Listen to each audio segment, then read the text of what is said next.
नाही त्या गोष्टीमध्ये वेळ वाया घालवण्यापेक्षा 5 मिनिटं ज्ञानेश्वरीला द्या ना. 5-10 ओव्या नियमानं वाचा.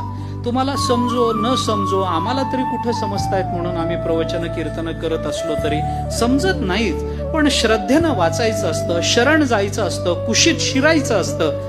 तेवढंच आपण माऊलींच्या बाबतीत, तुकोबारायांच्या संतांच्या बाबतीत करायचं असतं.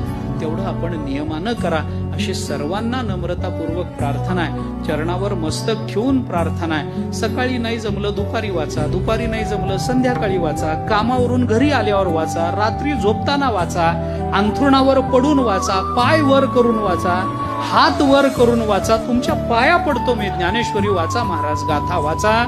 याच्याशिवाय आपल्याला तारणारं या जगात दुसरं कोणी नाही. बरं कोणी नाही. आपलं कल्याणाची तळमळ अंतःकरणामध्ये ठेवणारं ज्ञानेश्वरी गाथ्याशिवाय दुसरं या पृथ्वीच्या पाठीवर कोणीही नाही.